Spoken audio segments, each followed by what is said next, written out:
1915, my father bought a farm up in what we call Coosa County, Goodwater, Alabama, Mount Olive community.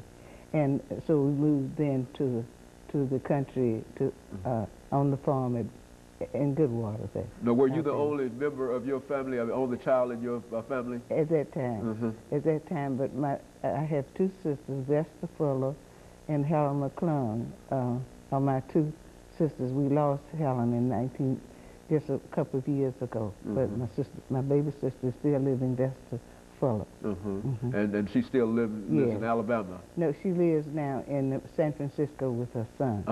Very good. And so you've had quite an experience in terms of your early childhood and being able to.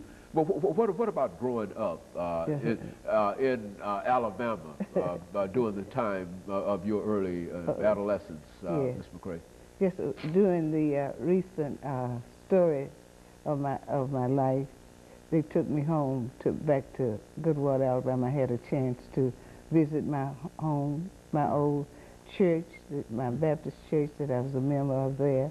And it happened that my mother and father were not highly educated. My dad was only a 5th grade student, my mother a 10th grade, but they were educators. And so the three of us had an opportunity to go to college and to finish college. Now, what about your collegiate experiences? I mean, and that was it happened that because in my hometown we had to pick cotton up until October, so and therefore I wouldn't be going to school but just about 5 months out of the year. So my mother and father wanted me to go to attend school 9 months, and they sent me to Barber Memorial Seminary, a boarding school for girls, and my teachers were Presbyterian missionaries, and I finished Barber in 1928.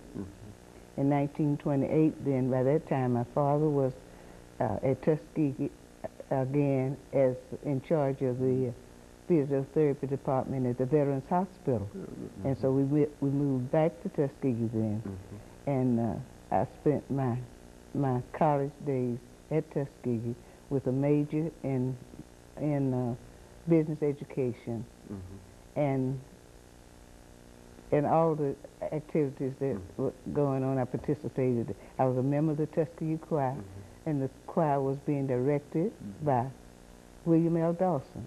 And you know Bill Dawson. I do. Yes, I was his first secretary. You know, Ms. McCray, when we talk about institutions of higher education, and you think about Mr. Booker T. Washington and Tuskegee Institute, what was it like during this period to be on the campus and to be educated at Mr. Washington's school?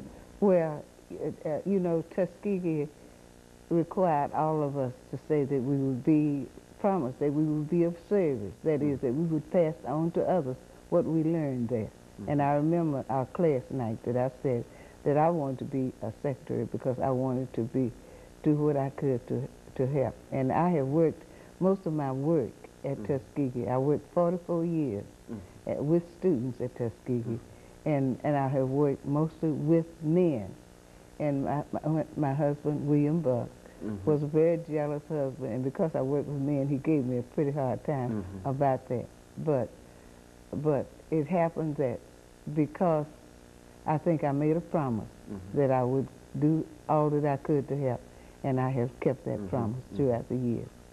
And Tuskegee Institute, and of course, we're coming up to our first commercial break here, Ms. McCray, but when we come back, we want you, after those 45 years at Tuskegee Institute, to sort of reflect upon some of the activities that you were involved in, some of the students that you met, and the process that perhaps today's students might not even be familiar with some of the things that you did at that time. That's what we want to try to do, and I think that we will be quite successful in doing that, because I think that you got a lot of information that you are now reflected upon, and it's really flowing, and we certainly can appreciate that. And so we've got about 8 or 10 seconds coming up, and we'll have our first commercial break for the period, and then we'll come back and we'll have this entire second section devoted to that subject.